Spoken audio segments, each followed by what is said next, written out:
اور پاکستان میں تو پاکستان کی ترقی چاہیے، چاہے وہ سندھ ہے، چاہے وہ KPK ہے، بلوچستان ہے، کراچی ہے، اور پھر پنجاب ہے، گلگت بلتستان ہے، اور آزاد کشمیر ہے۔ ہم تو بالکل ایک ہی نظر سے اللہ تعالیٰ کے فضل و کرم سے سب کو دیکھتے ہیں، اور کوئی ہماری پریفرنس نہیں ہے کہ یہاں اس سے زیادہ ہونا چاہیے یا وہاں اس سے زیادہ ہونا چاہیے۔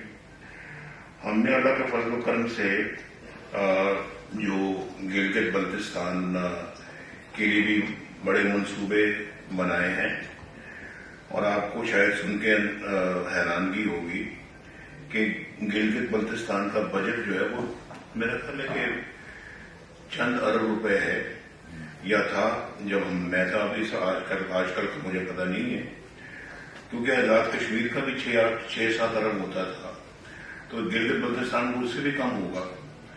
اب بتائیں 6-7-8 ارب میں کوئی اپنا کام ہو سکتا ہے، اور گلگت بلتستان کا اگر اس سے کم ہے تو وہ کیا کریں گے؟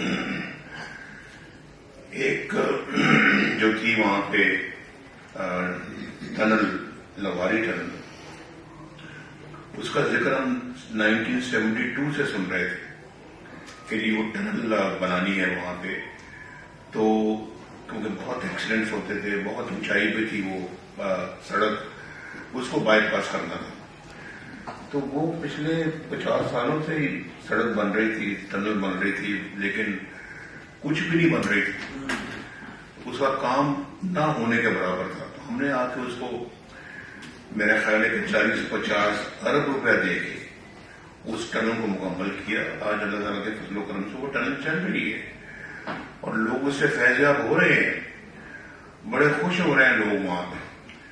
تو وہاں جو ہے وہ مجھے بھی بڑی خوشی ہے کہ وہ ایکسیڈنٹ سے بھی لوگ بچتے ہیں، اوپر پہاڑی پہ جا کے 4-5 گھنٹے کی ایکسٹرا ڈرائیو جو ہے اس سے بچتے ہیں، فاصلے کم ہو گئے ہیں، ڈرائیونگ ٹائم کم ہو گیا ہے، اور پھر یہ جو KPK سے جو سڑک جاتی ہے چترال، اس کا فاصلہ بہت زیادہ کم ہو گیا ہے۔ ہزارہ موٹر میں بھی ہم نے بتایا، مجھے تو ذرا پتہ لگنا چاہیے، میں معلوم کرنا چاہتا ہوں کہ پچھلی حکومتیں، جو پچھلی حکومتیں لائی گئی تھی، اس نے کیا کیا ہے اس ملک کے لیے۔ ہمارا دور تھا 104 روپے کے ڈالر کو باندھ کے رکھا ہوا تھا، اور 4 سال وہ ہلا نہیں ڈالر وہاں سے۔ کس کے دور میں آ کے اس میں اضافہ ہوا؟ اس دور میں، پچھلی دور میں 10 روپے کلو سبزیاں بکتی تھیں، تو کس کے دور میں آ کے اضافہ ہوا؟ اس دور میں۔ ہم نے تو لوڈ شیڈنگ کا خاتمہ کیا تھا، کس نے بجلی کے بل بڑھائے؟ اس دور میں، اس حکومت نے۔